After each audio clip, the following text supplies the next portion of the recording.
Ave Maria, cheia de graça, o Senhor é convosco. Bendita sois vós entre as mulheres, e bendito é o fruto do vosso ventre, Jesus. Santa Maria, Mãe de Deus, rogai por nós, pecadores, agora e na hora de nossa morte. Amém. Terceiro dia do nosso retiro. Nós estamos usando o livro Vencendo as Raízes do Mal. Estamos na página 25, no terceiro dia. Hoje eu tenho uma missão muito grande, porque não vai ser fácil transmitir esse conhecimento para vocês, esse conteúdo, esta palavra tão cheia de unção, onde vamos nos basear em Fulton Sheen, mais uma vez.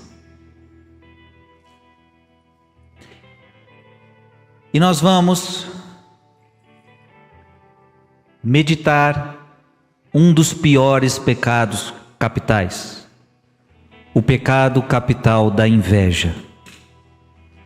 Este é um pecado muito cruel, e como eu disse na missa, costumamos a dizer: estão tendo inveja de mim, lá no meu serviço está tendo inveja de mim, o meu vizinho está tendo inveja de mim, na igreja estão tendo inveja de mim, mas às vezes a gente esquece que nós também temos inveja das pessoas.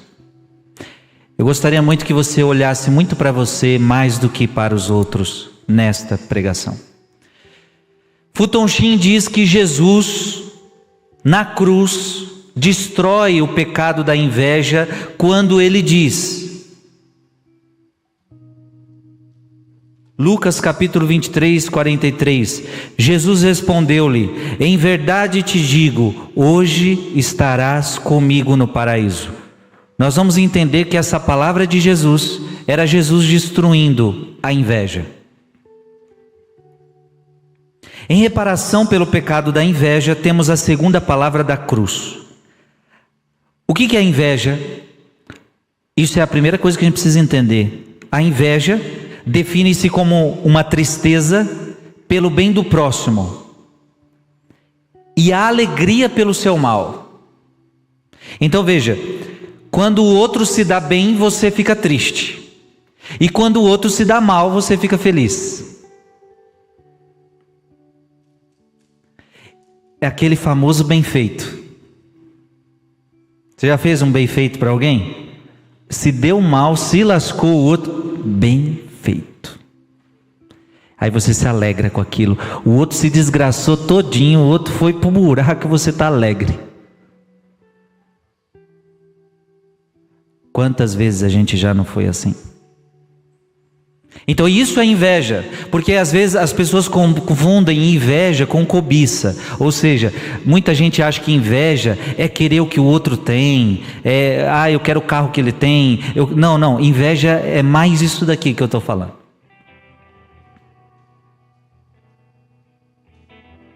O que é a ferrugem para o ferro? Você sabe que a ferrugem destrói o ferro, as traças destroem a lã, os cupins destroem a madeira. A inveja é para a alma. Preste atenção nessa palavra forte. A inveja é o assassinato do amor fraterno. A inveja assassina o amor. Quer parar de amar alguém? Sinta inveja dele, você não consegue amá-lo. A inveja assassina as relações. Por quê? Porque agora você não o vê mais como irmão, mas você o vê como inimigo, você o vê como um concorrente, e aí não há amor. Quando você enxerga o outro como inimigo, quando você enxerga o outro como concorrente. Não estamos aqui preocupados com a inveja ou o zelo que nos inspira a emular o bom exemplo, a progredir com aqueles que são melhores que nós, pois as Escrituras nos recomendam aspirar aos dons espirituais. Então a gente pode aspirar muitas coisas do outro, a gente pode aspirar a santidade do outro. Isso não é inveja. Ou é uma inveja boa? Eu invejo você porque você é muito bom, eu queria ser como você. Isso é uma inveja boa? Não, nós não vamos falar dessa inveja. Pelo contrário, Vamos falar aqui daquela inveja pecaminosa, que é uma tristeza voluntária pelo bem do outro, seja espiritual ou temporal. Veja, seja espiritual ou temporal. Ele se dá bem na vida dele, ele sobe de cargo, você fica com inveja. Ele se dá bem, você fica com inveja. Mas também os dons espirituais. Ai, aquela pessoa canta tão bem. Ai, todo mundo elogia, menos você, porque você tem inveja. Aquela pessoa prega bem, aquela pessoa coordena bem, aquela pessoa tem dons espirituais, mas você não gosta, você sempre acha um defeito naquela pessoa. Inveja. Porque, olha que interessante, o bem do outro parece que vai me diminuir. Para o invejoso, o bem do outro parece que me diminui. Ele cantar melhor do que eu parece que me diminui. Ele pregar melhor que eu parece que me diminui. Ele se dar melhor do que eu parece que eu estou indo para o buraco. A honra paga a outro é considerada pelo homem invejoso como uma desgraça refletida em si mesmo, deixando-o consequentemente triste, como no evangelho de hoje, quando o patrão paga para os empregados, aquele que chegou às 9, chegou ao meio-dia, chegou às 15, chegou às 5 da tarde, ele paga o mesmo salário para todos, e o que trabalhou mais começa a ter inveja. Mas como assim você pagou o mesmo salário? Eu estou aqui desde as 9, esse daí chegou agora. Você está com inveja porque eu estou sendo bom? Então, a inveja, ela vai deixando você triste. Parece que o bem do outro te entristece. Então aquele homem devia ficar feliz que todo mundo recebeu o mesmo salário. Ai, que bom, chegou às 5, recebeu o mesmo salário que eu. Ó, você está vendo como o nosso patrão é bom? Não, foi triste, porque parece que o bem que ele te fez me diminuiu. A inveja, e olha o problema da inveja, ela manifesta-se na discórdia. Quem tem inveja começa então a viver na discórdia, começa a discordar do outro em tudo, começa a viver na discórdia. Então, se você está em discórdia com alguém, veja se você não está com inveja deste alguém. Ela manifesta-se no ódio. Quem tem inveja tem ódio. Começa a odiar. Quem inveja começa a odiar. Lembremos-nos de Caim e Abel. Caim começou a invejar Abel e começou a odiar Abel e depois matou Abel. A inveja manifesta-se na alegria maliciosa, é uma alegria sarrista, é uma alegria maliciosa, é uma alegria cheia de veneno.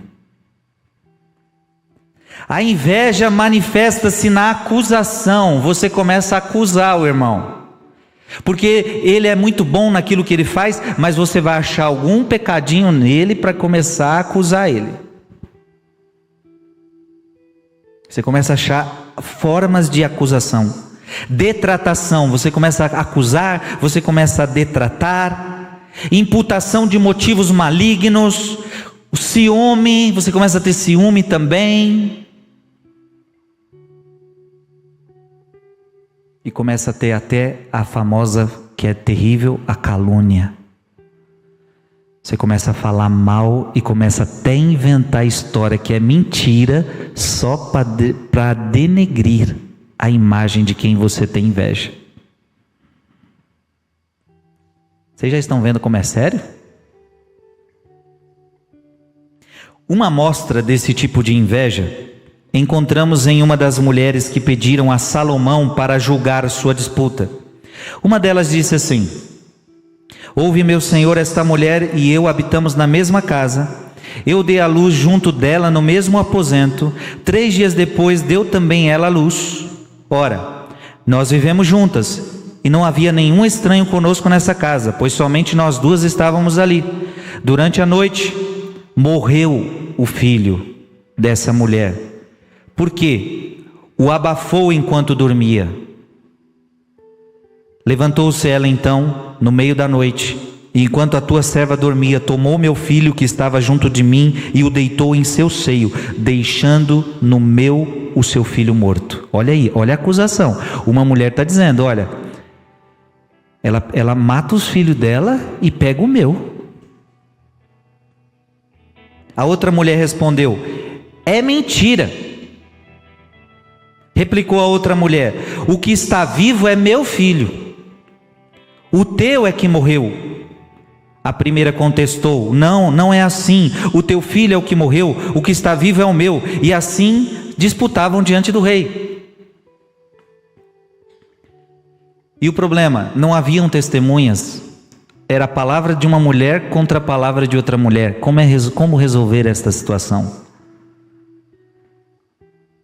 Salomão ordenou que lhe trouxessem uma espada, pois justamente julgou que o coração materno de uma mãe prefere desistir do seu filho ao vê-lo morto. Mas a mulher, mãe do filho vivo, sentiu suas entranhas esternecerem-se e disse ao rei, rogo-te, meu senhor, que dês a ela o menino vivo. Então uma das mulheres, quando Salomão pega a espada, não faz isso, entrega o menino para ela, não precisa, eu saio da disputa, não o mateis. A outra porém dizia, ele não será nem teu nem meu, será dividido. Então o rei ordenou que a criança fosse dada àquela que preferiria abandonar o menino a vê-lo morto, sabendo que por isso deveria ser sua mãe. A moral da história é que a inveja pode ter ciúmes do bem do outro, a ponto de não ter escrúpulos para tirar a sua própria vida. Com certeza aquela outra mulher tinha inveja da outra. E a inveja, quando ela é alimentada, ela pode chegar à morte. Ela pode tirar a vida de alguém. Em nossos tempos, a inveja assumiu uma forma até mesmo econômica. A avareza dos ricos é acompanhada pela inveja dos pobres. Os ricos são avarentos, vivem na opulência, vivem na elegância, vivem no luxo, vivem gastando dinheiro e mostrando no Instagram para todo mundo ver. E os pobres nós têm odiado os ricos, não porque injustamente roubam suas posses, mas porque querem as suas posses. Os pobres muitas vezes odeiam os ricos porque queriam aquela riqueza. Alguns que não têm ficam escandalizados com a riqueza dos que têm, apenas porque são tentados pela luxúria a cobiçar suas posses. Os pobres muitas vezes odeiam os ricos porque querem ser ricos, isto é, não por causa da sua necessidade, mas por causa da sua cobiça. Então até mesmo eu posso ter inveja do que tem mais dinheiro do que eu, do que tem mais posse do que eu, do que pode comprar um celular que eu não posso, inveja do bem do outro. O outro está se dando bem, o outro tem dinheiro e eu cobiço, eu invejo isso. Combinado com isso, está a inveja social ou o esnobismo, que de uma posição mais alta zomba dos outros, porque os esnobes querem sentar-se em suas cadeiras e desfrutar de seus aplausos. Eles acreditam que ao não atingir essa predileção popular, estariam privados de seu direito. É por isso que odiamos aqueles que não nos dão atenção suficiente e amamos aqueles que nos lisonjeiam. Você está entendendo, sim ou não? Se a inveja está em alta hoje, como sem dúvida está, é por causa do abandono da crença numa vida futura e numa justiça divina justa. Se a vida é tudo, acham que devem possuir tudo. A partir daí, a inveja dos outros se torna a sua regra de vida. Veja, Uma pessoa invejosa é a pessoa que não sabe que nem tudo é neste mundo.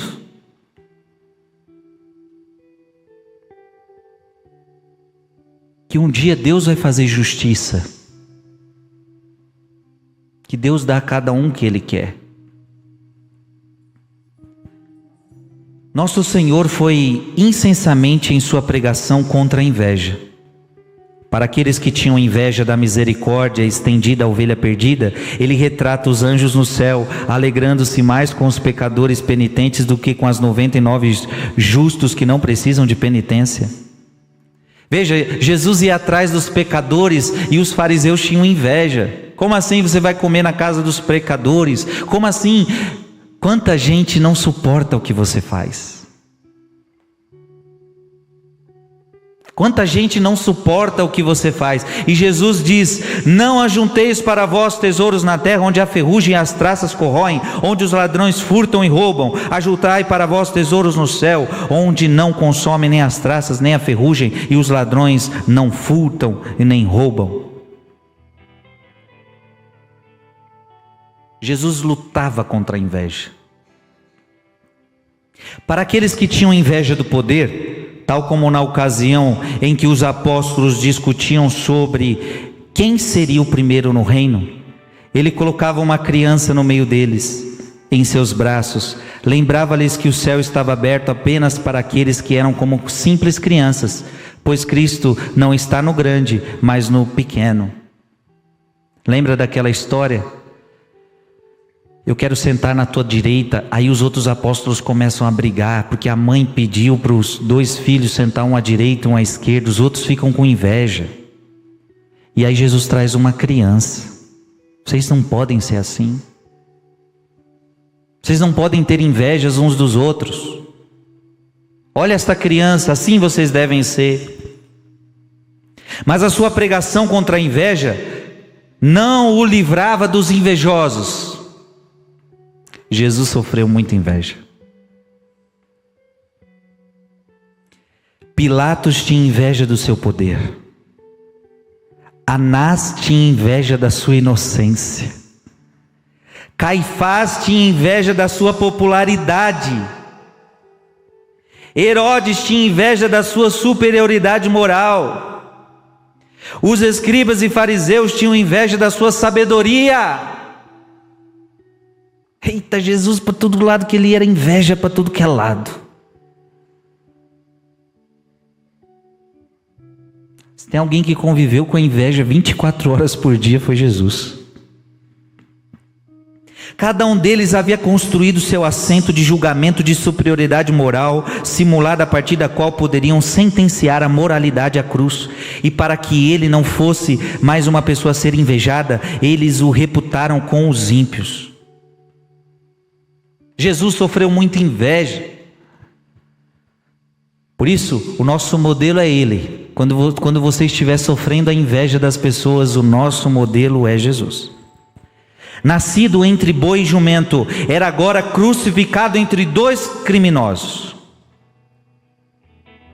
Nasce entre meio de um lado um boi e do outro lado um jumento, e morre do lado de 2 criminosos. Aos olhos do público, criaram a impressão de que 3 ladrões e não 2 estavam ali expostos. Era essa a imagem que eles queriam passar. Não são 2 ladrões, são 3. Em certo sentido, era verdade. Diga assim para mim, diga assim comigo. Eu pergunto para vocês, na verdade, primeiro: era verdade que na cruz tinham 3 ladrões? Sim ou não? Sim. Jesus também era ladrão.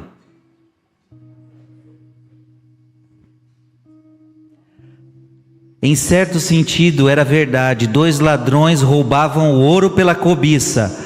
O do meio roubava os corações. Ele não roubou o teu coração? Roubou o meu. Roubou o seu coração. O ladrão que poderia ter sido salvo, O ladrão que foi salvo, o Salvador que o salvou. As cruzes soletravam as palavras inveja, misericórdia e piedade. O ladrão à esquerda invejava o poder que tinha o Jesus. Olha que forte isso. O ladrão da esquerda, você não é todo poderoso? Faz alguma coisa aí. Ele invejava o poder de Jesus. Então, enquanto os principais sacerdotes, escribas e anciãos ridicularizavam o Salvador zombando, ele salvou os outros e a si mesmo não pode salvar, o ladrão à esquerda acrescentava suas injúrias: não és tu o Messias? Salva-te a ti mesmo e salva a nós. Em outras palavras, se eu tivesse teu poder, que reivindicas como Messias, eu ousaria de forma diferente, não permitindo a mim mesmo ser pendurado indefeso em um tronco. Eu desistiria da cruz, feriria meus inimigos e provaria quem realmente é poderoso. Se eu tivesse o seu poder, eu faria diferente. Mostra o seu poder. Inveja. Assim, a inveja revelava que se tivesses os dons que invejas nos outros, os empregaria indevidamente. Pois o ladrão à esquerda teria desistido da redenção do pecado a fim de ser liberto dos pregos. Da mesma forma, muitos no mundo de hoje que têm inveja da riqueza, provavelmente perderiam suas almas se as tivessem. Muitas vezes quem inveja o que o outro tem, se tivesse o que o outro tem, perderia sua alma. A inveja nunca pensa nas responsabilidades, olhando apenas para si, faz mau uso de cada dom que vem em seu caminho. O invejoso, ele só quer o que o outro tem, mas ele se esquece da responsabilidade que o outro carrega. Ele só quer o que o outro tem, mas ele se esquece do preço que ele paga para estar onde está. Então você olha, então vamos falar da riqueza de novo. Você olha um rico, mas esse rico, não sei o quê. Mas todo mundo esquece o preço que ele pagou muitas vezes para chegar até ali. Eu já escutei a história de tantos ricos, eles falavam: comecei passando fome, fui crescendo aos poucos, com muito trabalho. Você quer a riqueza dele, mas você não quer o trabalho que ele passou, a dificuldade. O invejoso não quer a responsabilidade. Ele só quer o que aparenta, o que é gostoso. Na alma, a piedade tem um efeito totalmente diferente. O ladrão à direita não invejava o poder do mestre, apenas apiedava-se pelos sofrimentos dele. Repreendendo seu companheiro à esquerda, o bom ladrão disse: mas o outro o repreendeu: nem sequer temes a Deus, tu que sofres no mesmo suplício? Para nós isso é justo, recebemos o que merecemos por nossos crimes, mas este não fez mal algum. Não havia uma centelha de inveja nele, não queria nada em todo o mundo, nem mesmo ser removido da trágica companhia com a sua cruz. Ele não tinha inveja do poder de Deus, pois Deus sabe melhor o que fazer com o seu poder. Ele não tinha inveja de seus semelhantes, pois não tinha nada que valesse a pena dar. Assim lançou-se sobre a divina providência, pedindo apenas perdão, e acrescentou: Jesus, lembra-te de mim quando tiveres entrado no teu reino. Um homem que se desfalecia rogava a vida de um homem desfalecente. Um homem sem posses pedia um reino a um homem pobre. Um ladrão esmaecido pedia para morrer como um ladrão e roubar o paraíso. E porque nada invejava, tudo recebia. Em verdade eu te digo, hoje estarás comigo no paraíso. Deixa eu te dar um segredo para a vida. Se você quer receber nesta terra e na outra muitas coisas, não inveje nada de ninguém, porque quem nada inveja, tudo recebe. Quem nada inveja, tudo recebe. Um invejou o poder de Cristo, o outro não, nada invejou e recebeu o paraíso. Você quer o paraíso? Você quer o paraíso? Não seja invejoso. Eu não sei se Futonchim vai falar aqui, já vou adiantar.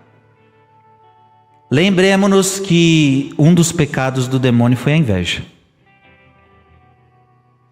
Ele teve inveja de nós. quando ele ficou sabendo que Jesus iria encarnar-se na criatura humana, ele não aguentou esse negócio não. Então significa que eu vou ter que adorar um Deus humano? Não.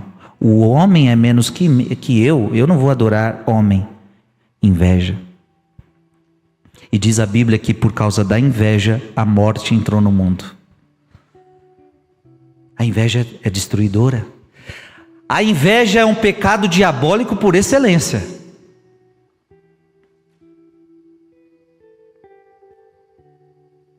Aprendemos, ou melhor, alguém pensaria que um santo teria sido a primeira alma comprada no balcão do Calvário pelas moedas ensanguentadas da redenção, mas no plano divino tem-se um ladrão assaltando esse privilégio, marchando com a escolta dos reis em direção ao paraíso. Aquele que tanto roubou ouro, agora está roubando o paraíso. Primeiro que todos. O primeiro que entrou no céu foi um ladrão. Aprendemos duas lições com a segunda palavra da cruz. A primeira é que a inveja é a fonte dos nossos julgamentos errados sobre os outros. Repete comigo, a inveja é a fonte dos nossos julgamentos errados sobre os outros. Quando você tem inveja, você começa a julgar os outros. E você faz julgamentos errôneos. As chances são de que, se tivermos invejas dos outros, 9 em cada 10 vezes julgaremos mal. Em 10 vezes que você julgar o outro, se você tiver inveja dele, em 10 vezes, 9, provavelmente você erra. Porque você está cego pela inveja.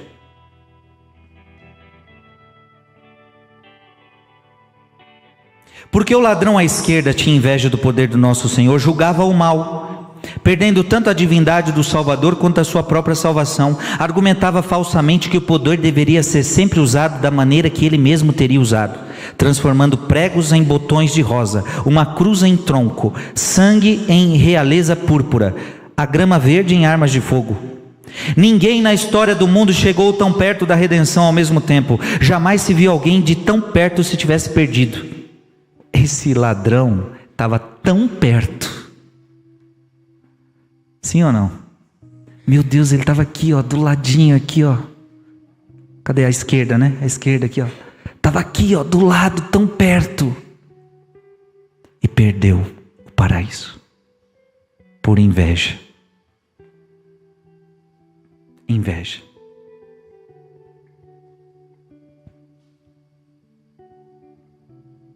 Sua inveja o fazia pedir coisa errada. Eita, a inveja faz a gente pedir coisas erradas. Diga comigo, a inveja faz eu pedir coisa errada. Até no rosário da madrugada, viu? Frei, faz seus pedidos, aí o invejoso está lá. Ai, Senhor, derruba aquela mulher no meu trabalho, que ela está me atrapalhando a vida.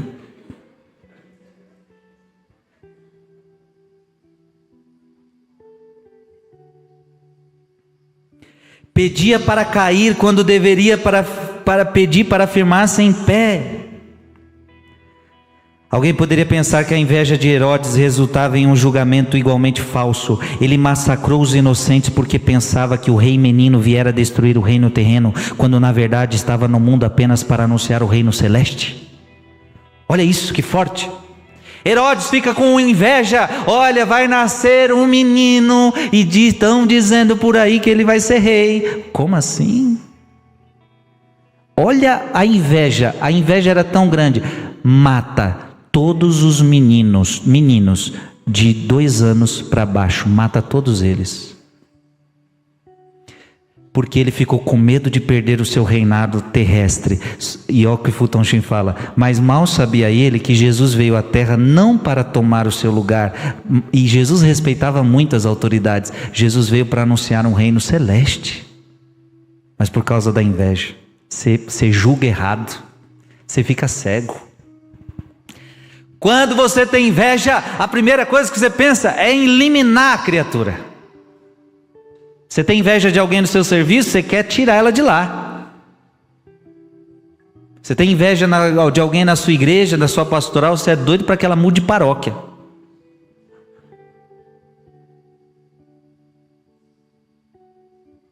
O mesmo acontece conosco. A maledicência, a calúnia, falsos julgamentos nascem da nossa inveja. Então todas as vezes que a gente fala mal de alguém, às vezes a gente... Ei, quando você fala mal de alguém é porque talvez você está com inveja desse alguém. Eita, você deveria agora parar de falar mal, ó, já devia falar... Ixi, toda vez que eu falo mal de alguém é porque eu acho que eu estou com inveja dele.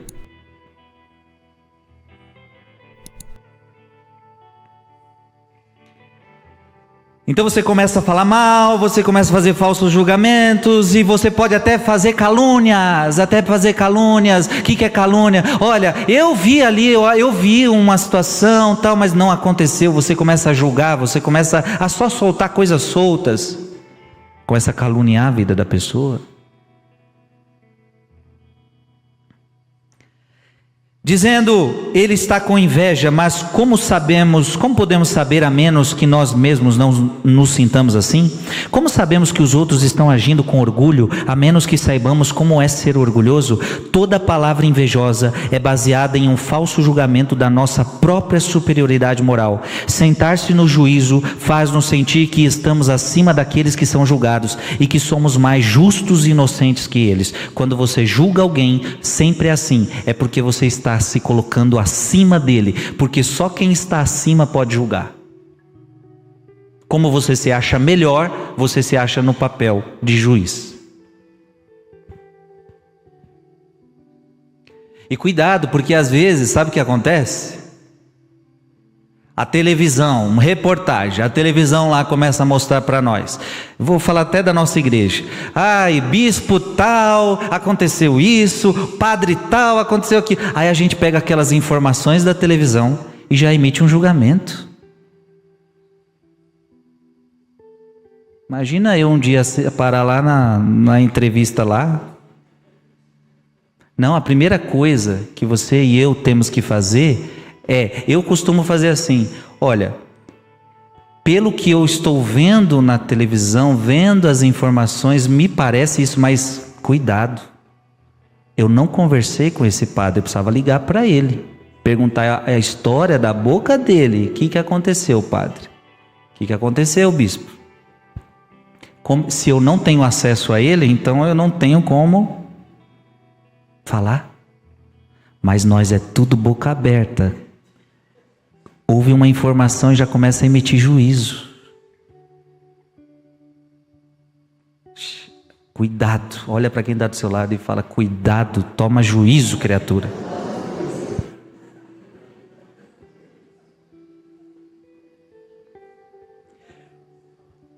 Preste atenção nessa pedrada em você aí, ó. Acusar os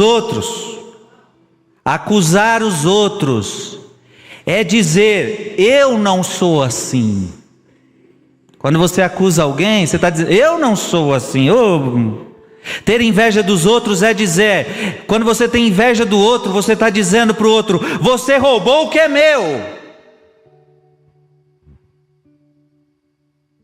Isso é inveja.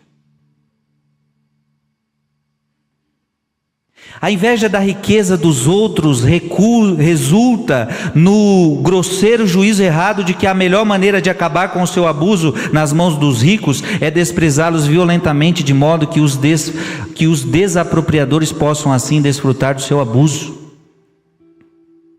O invejoso então acha que aquilo que o outro tem é dele. Teve um dia que eu conversei com uma pessoa que casou com um homem muito famoso. E aí você sabe, homem muito famoso, as mulheres tudo quer. Homem famoso, canta bonito, sertanejo, aquela coisa toda. Todo mundo queria. Só que o homem olhou para aquela menina, olhou nos olhos dela e falou, nossa, você tem algo de diferente. E eu quero construir uma história com você. Aí a menina dizia, essas outras aqui você não tem noção, minha vida foi um inferno, porque para o invejoso roubou o que era meu. Isso não acontece, né? Só foi um caso isolado.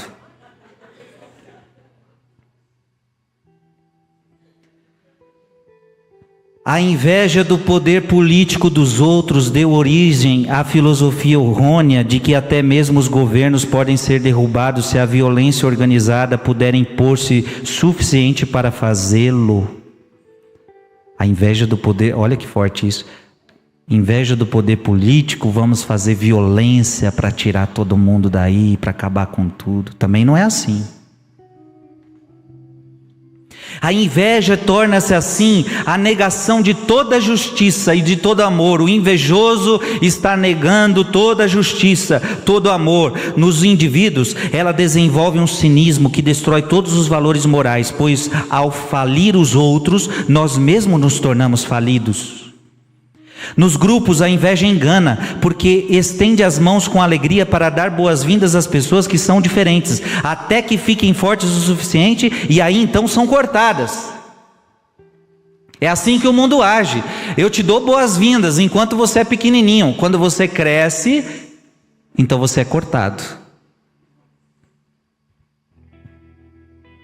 Como a inveja é tão desenfreada no mundo de hoje, é um conselho extremamente bom deixar de crer em praticamente todas as declarações perversas que ouvimos sobre os outros.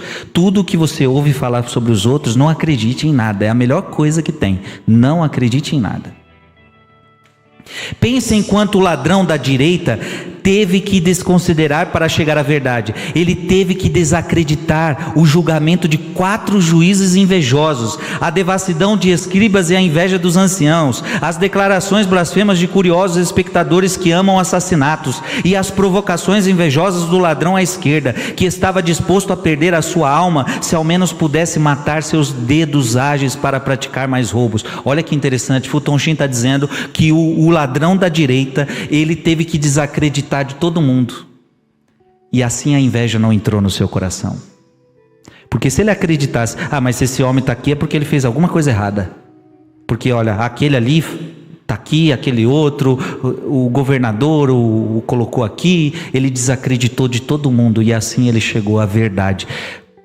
Para você chegar à verdade, você não pode acreditar em tudo que as pessoas falam. Está entendendo, sim ou não? Para de ser fofoqueiro. Mas se o bom ladrão tivesse inveja do poder do Senhor, ele nunca teria sido salvo. Ele encontrou paz desacreditando dos fofoqueiros invejosos. Quem inveja fofoca. Pecado cruel, ele é tão frio.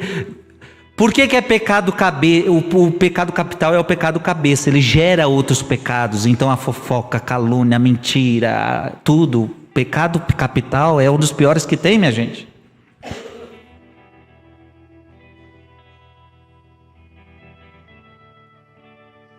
Então a nossa paz, ela é encontrada na incredulidade. Diga comigo, a paz é encontrada na incredulidade.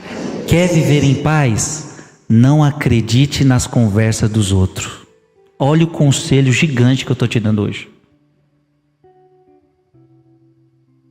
Desconfie de tudo, mesmo que seja uma pessoa, se está falando do outro, mesmo que seja uma pessoa, desconfie. Eu me lembro, teve um dia que uma pessoa de respeito minha, falou uma coisa de outro, grande, e eu até hoje não acredito no que ela me disse. Prefiro não acreditar. Mas foi fulano. Não, prefiro não acreditar. Eu vivo mais em paz. Porque se eu acredito, eu começo a ficar... E às vezes eu tenho mais chance de errar do que de acertar, sim ou não? Porque eu não conheço a outra pessoa, só ouvi dizer. Estou te tirando de várias enrascadas se você ouvir o meu conselho, viu? As chances são de que haja um pouco de ciúme, um pouco de inveja por trás de cada comentário cortante e sussurros farpados que ouvimos sobre o nosso próximo. É bom lembrar que sempre há mais galhos sobre a árvore que tem mais maçãs. É bom lembrar que sempre aquele que é muito grande vai ter muito invejoso do lado.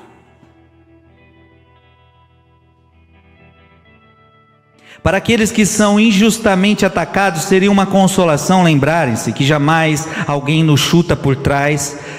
Alguém que nos chuta por trás poderia estar à nossa frente. Isso seria uma impossibilidade física. Quem nos chuta por trás jamais poderia estar à nossa frente. Uma segunda lição a ser aprendida com esta palavra é que a única maneira que se tem de superar a inveja é como fez o ladrão à direita, mostrando piedade. Como cristãos de boa fé, somos todos membros do corpo de Cristo, portanto devemos amarmos uns aos outros como Cristo nos amou. Se o nosso braço sofre uma lesão, todo o nosso corpo sente a dor. Da mesma forma, se a igreja em qualquer parte do mundo sofre um martírio, devemos sentir a dor da igreja. E essa compaixão deve se expressar na oração e nas boas obras. A piedade deve ser estendida não só àqueles que vivem fora da igreja, como se a terra nunca tivesse carregado uma cruz, mas também aos inimigos da igreja, que destruiriam até a sombra da cruz. Deus é o juiz deles, não nós.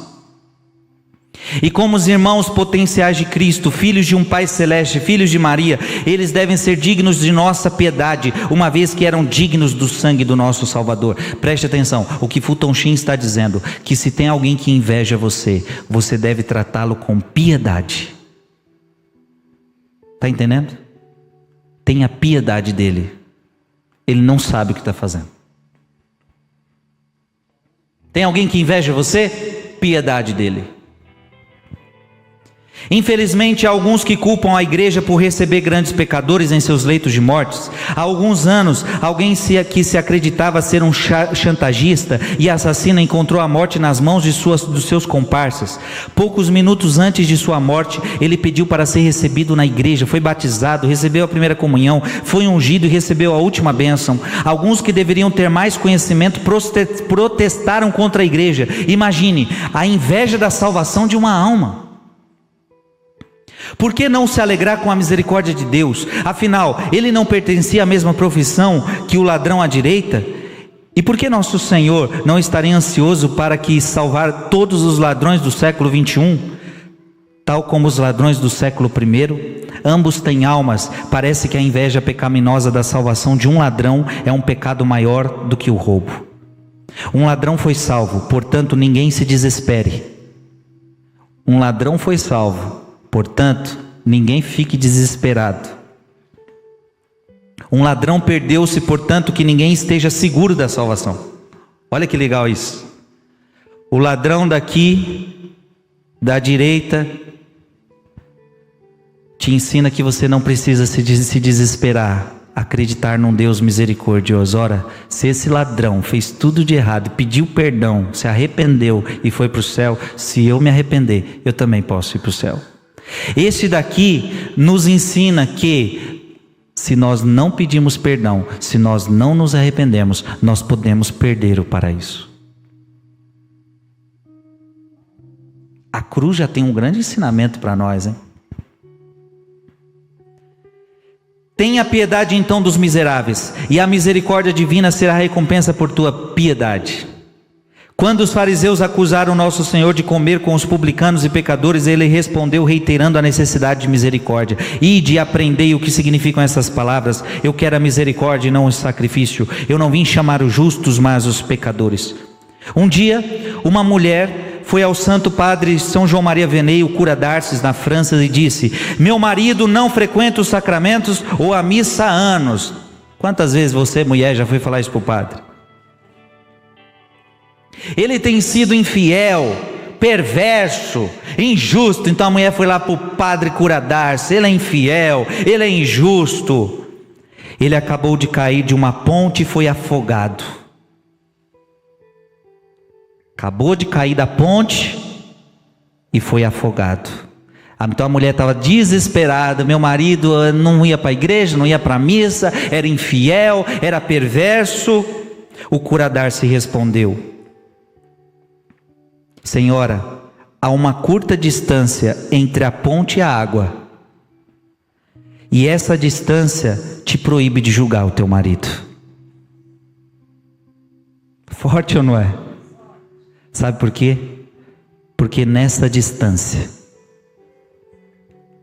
ele pode ter pedido perdão para Deus.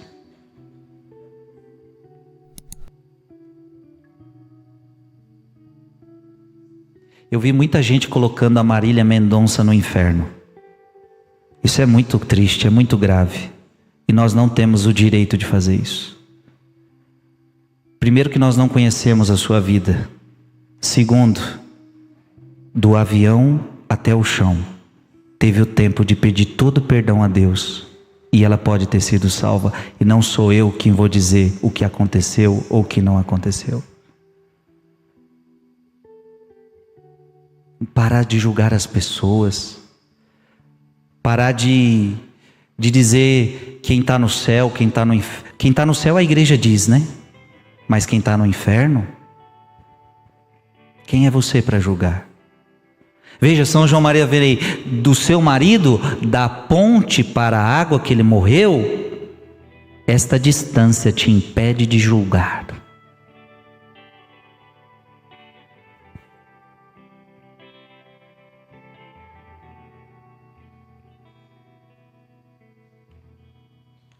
Para a gente terminando, havia apenas aquela distância entre as duas cruzes. Imagina a distância que havia aqui. Veja que a pregação hoje foi toda em cima do ladrão, dos dois ladrões. Havia apenas aquela distância entre as duas cruzes, a distância que salvou o ladrão penitente. Se o ladrão à direita tivesse sido hipócrita, teria desprezado Jesus e perdido sua alma, mas porque estava consciente de seu próprio pecado, deixou espaço para o perdão divino. E a resposta do Redentor ao seu pedido prova que para os misericordiosos o amor é cego. Pois se amamos a Deus e ao próximo, que pode até ser nosso inimigo, o amor divino ficará cego, como aconteceu com o ladrão à direita. O amor de Deus é cego. Quando ele vê uma alma arrependida, ele fica cego, ele se esquece de tudo que a pessoa fez. Como assim? O homem roubou a vida inteira, bastou ele pedir perdão ali, ele ficou cego. O amor é tão grande que ele fica cego. Houve arrependimento? Houve. Vamos, hoje mesmo eu te coloco no paraíso.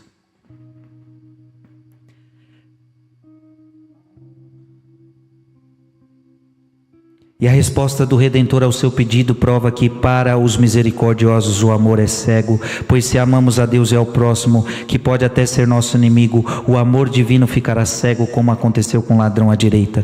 Cristo não poderá mais ver nossas faltas, e essa cegueira será para nós o alvorecer da visão do amor. Amém? Deu para entender a pregação de hoje? Forte, hein? Futon Shin.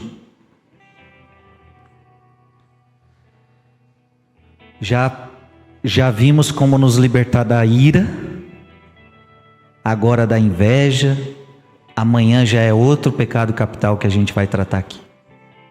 Eu termino dizendo, um poema anônimo: diga ousado, mas bem-aventurado ladrão, que em um instante deslizou para dentro do paraíso. Em um dia claro roubou o céu. Que truque poderia inventar para alcançar tua intenção? Que braços, que encantos, amor e fé.